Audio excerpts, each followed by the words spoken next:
Hey,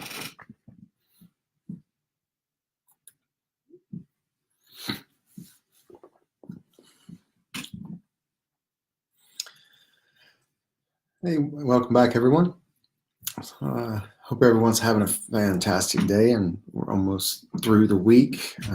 Those of you with kids are probably scrambling around like we are, getting everyone ready for the end of the school year, doing testing and everything. But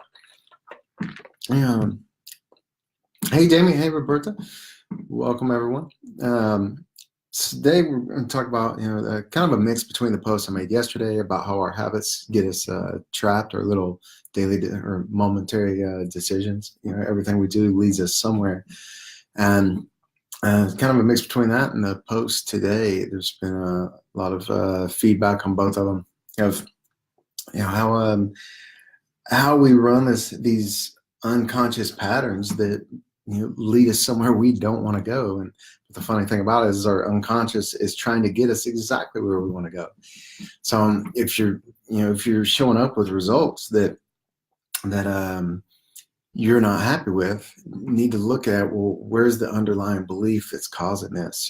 I've said it so many times before. It's real famous in NLP, a saying of the conscious mind is the goal setter, but the unconscious mind is the goal getter.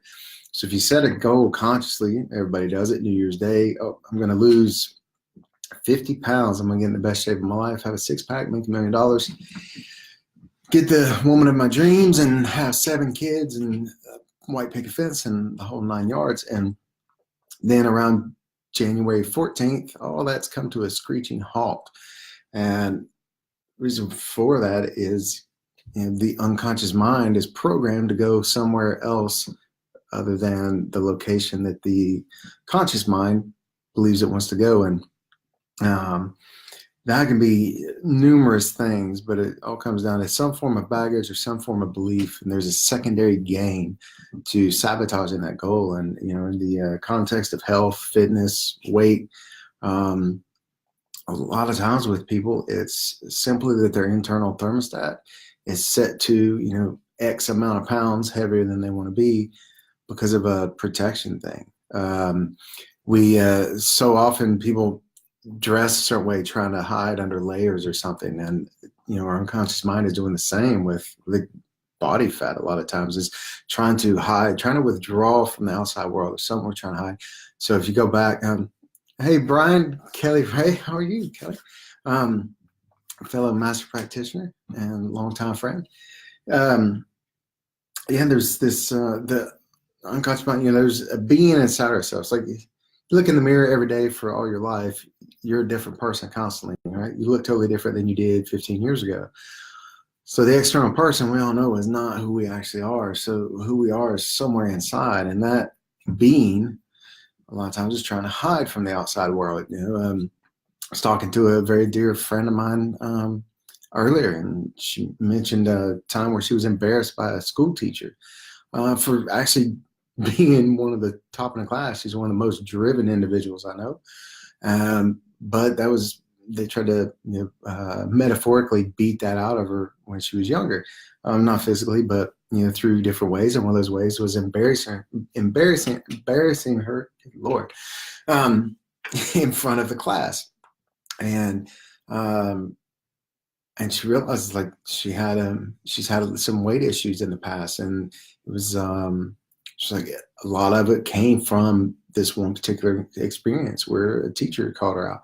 So many of us have been embarrassed in school and at these young ages, or it can come from, I've seen some people have health issues. Even so many of us have experiences or know someone who has not made a very successful living because their parents didn't, and they have guilt of showing them up. Well, I see it all the time as well with people who their parents never had the best health or weren't in great shape.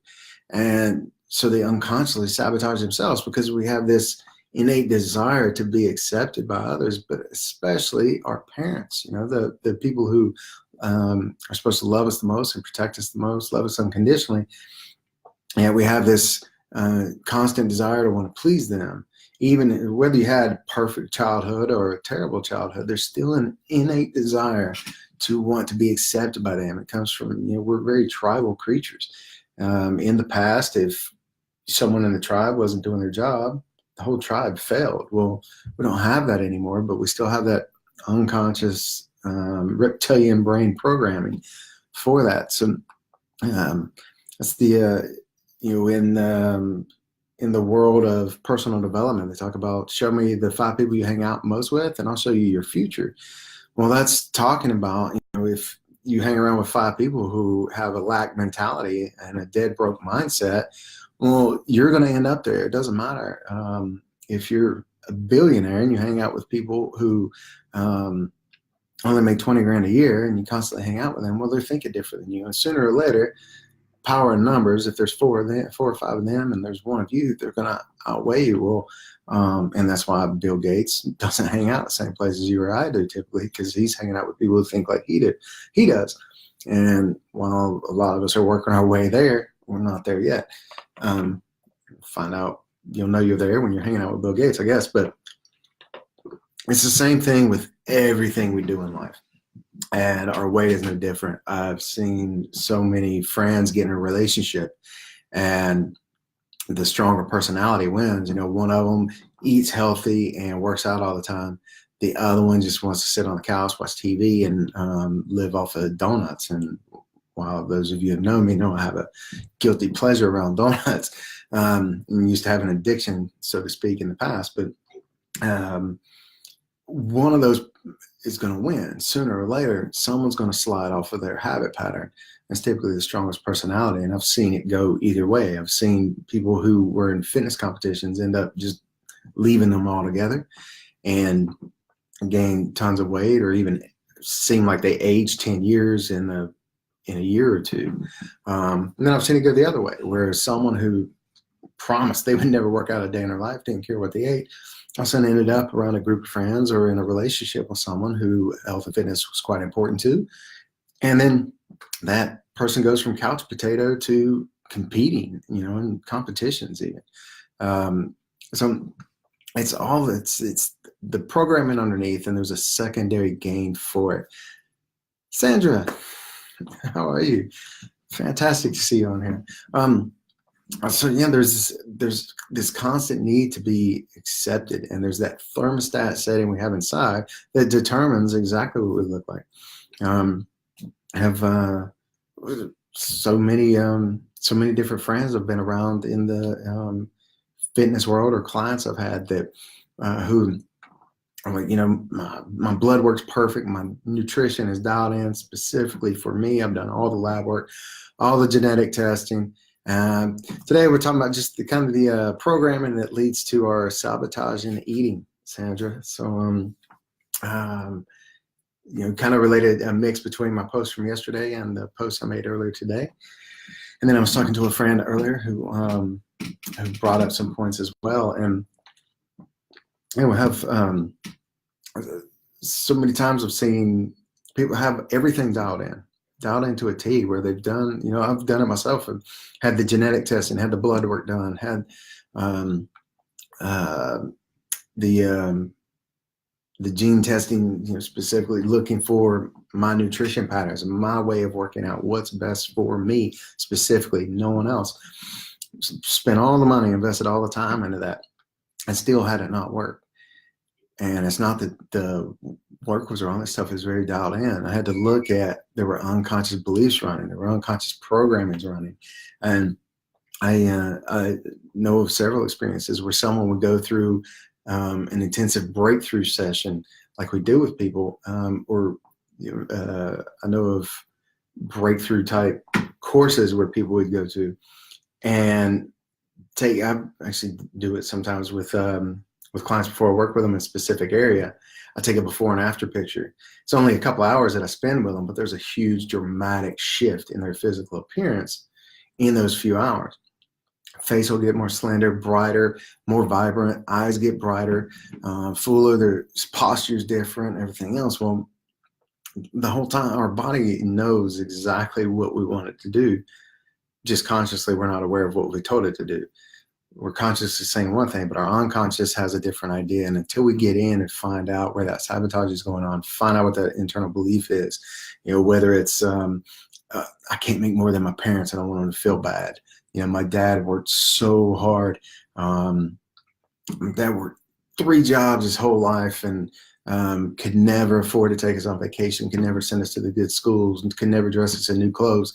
If I show him up, I'm, embarrassing him. I'm making him feel bad. I'm not loving him the way he deserves. And, see it happens so often. People who are absolutely brilliant and have all kinds of credentials to lead a successful life, and they don't. And why? There's something like that. Then on the other hand, someone else looks at it totally different and said, my dad worked himself to death so that I didn't have to do the same, and I'm going to make sure that his life didn't go in vain. So there's always, 2 sides of every coin. There's 2 ways to look at it. And there's a law in the universe called the law of polarity. So what it basically says, if there's a negative, there's also a positive, every situation. Well, if one person can believe one way, then it's possible that they can believe the other way. So everybody has, yes, exactly what I'm getting ready to say, Sandra. Everybody has their own perception of things. Perception is projection, and perception is also interpretation. So how we have these glasses that we're looking at the world through, and how we've programmed our mind is how it allows certain information to get in, how it allows that information to appear to us. And we're not even aware of it, because most of the time these glasses got applied, this prescription was given to us way before we had any conscious awareness of it. It's not like we sat there one day and mapped it all out and came up with this great game plan to live a life of self-sabotage. Since we had multiple little incidences where we form this belief or these habit patterns. I say it all the time, we have a strategy for how we turn the lights on, how we enter a room, how we brush our teeth, how we start the car. Do you put your seatbelt on first, or do you have to put or you're like me, you have to put your water bottle in and in the cup holder, and then my iced coffee right next to that, and then get seatbelt on, and then start the car. But even before they do that, I've got to plug in my phone so I can listen to my audiobooks or Spotify or whatever I'm jamming that day. Same thing, and we have a strategy for how we eat. Like my oldest son eats. Will eat his main course and then eat the sides individually, everything in order. I've always been a mixer. It's like if I have a hamburger and fries, I'm taking a bite of hamburger, taking a bite of fry, back and forth, back and forth. It doesn't taste the same to me if I do it in order, but he's the opposite. He likes to do things in a specific order. He has his strategy, I run mine. So we have a strategy for the way we eat in that aspect, but we also have a strategy for what we're telling our body to do with that stuff. As I was talking about earlier, I know of several people who have gone through some intensive breakthrough session with myself or other coaches and that work in emotional and mental type breakthroughs, and they'll literally lose weight just from the emotional release. It's because our cells are every cell in our body is storing every memory, every emotion, all of the programming we have. And epigenetics and quantum physics show us proof of this all the time, and it's fascinating. So literally sometimes these cells are just packed full. They're holding a shape. They're holding this this body shape for us because of how we've been programmed to be. So that's where you get all these people that are like, man, my blood work is dead on the money. My diet is dialed in perfect. I'm working out 17 times a day, but I can't seem to lose the inches around my waist. I can't seem to get the number on the scale to move. And trace it back, and there's some kind of emotional trigger, there's some kind of mental block that's not allowing their body to go through the release process. And if by magic they happen to get a little bit below it or a little bit above it, boom, they come back. I posted yesterday talking about I got up to 207 pounds once, and I hadn't been on a scale since then. When I was in high school, when I was like around 18, I weighed 180 pounds. And 180 is actually kind of high for me. Those of you that have been around me, I'm not the tallest person. I'm a little bit, about 12 inches shorter or so of Tony Robbins, so I'm not quite there.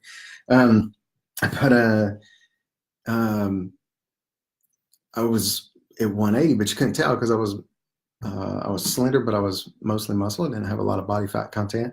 Didn't take care of myself. I just kind of had it naturally, that youth metabolism. But I was very active, and um, people would, um, uh, yeah, we all do, Sandra, in some form or another, typically. Um, just tell it a whole lot. But anyway, I um, I would get this secondary gain of, people would come up and go, like, you weigh 180, and I would actually have people bet me money that I didn't, and then take me and place me on a scale or have me get on one and carry me around like a package. Some people would, but and then prove them wrong. And I would be almost dead on the money, 180 pounds every single time. And I was like that for years. And I would get this secondary gain of people just like, wow, making a big deal about it. Like say, sometimes I want a couple bucks or I want a dinner out of it or, whatever. So I had this secondary gain for being able to be at this weight nobody believed I was at. And then also came a secondary gain of I was able to out eat just about anyone I knew at the time. Like I say, I was very active, and I grew up in restaurants, so I was constantly eating like little bitty meals. I was prepping myself to be a competitive eater without realizing it. But as I learned about competitive eaters, the most successful ones, I realized the way I grew up around the restaurant business, and we were always working nonstop, didn't stop for breaks or anything. So it was like snacking all day long. So I taught my metabolism to be able to handle a lot of food. And like I say, again, I was young and extremely active, but well, I had all this secondary gain from all that. Well, if I dropped below that, like when I started working out and getting really shape, at one point I was, my goal was to be at like 158 pounds. And I could only get down to like 163, and then boom, within like a week or two, I'd be back up to 180. As soon as I stepped on the scale and saw the difference, things would start happening. I would sabotage. But if I stayed off the scale, it was so easy to stay on my diet. I had the right mindset and everything. And that's when I really realized what was going on. And I remember a time when I got up to 207 pounds, I hadn't been on a scale in a year or more. And I had moved. I was living in a different area. I wasn't around the same friends. My whole lifestyle had changed, and I kind of sank into a little bit of a depression. Didn't have the same group of friends. The people I was meeting, I just didn't really mesh with, and I just wasn't happy with the area. Moved there because of a girl, like so many guys find themselves doing, and just was miserable. And I lived there. Actually, I lived there less than a year. I think I was only there in 8 months total. And I stepped on a scale one day, and boom, it shot up to 207. And I was like, there's no way. And I was shocked. And I was like, scale's broken. Well, after about 3 or 4 more scales that I went and stepped on, I went to Walmart, and I laid out every scale they had, and I was standing on it. And I was like, okay, all of these scales can't be broken. And once I came to that awareness, boom, weight started dropping off like crazy because, again, just like it wouldn't let me get below 180, also my internal dialogue and programming wouldn't allow me to go over 180. So once I was aware that I was, things shifted and shifted fast. And it was pretty phenomenal, really, how quickly it came off, because I still didn't really change how I ate. Just got a little more active. I was a little more aware of it.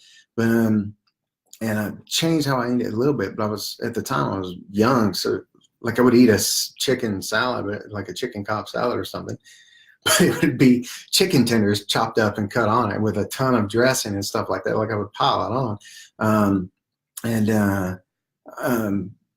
And to me, I was like, well, that's healthier than I've been eating. And that's all I knew about health. I hadn't studied anything at that point. And I definitely hadn't done any work to discover, my body type and genetic code and all of that. But it was that.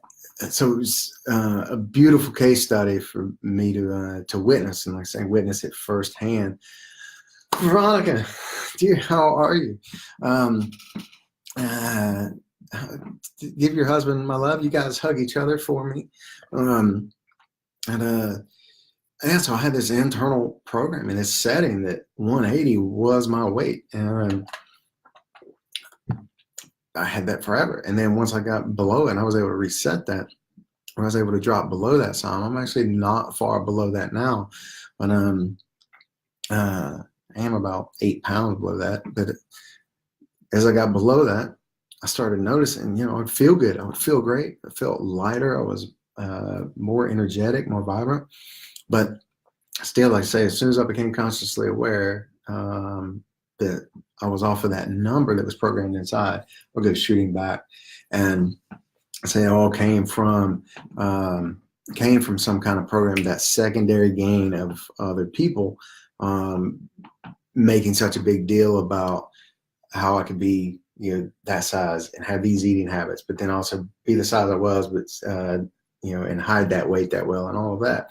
People made a big deal about it. You know, it's that whole thing. You know, the kid that causes trouble is just wanting attention, and that's the only way they get it. And you know, it was kind of the same thing. So I was getting this secondary gain, this attention that I was starved for.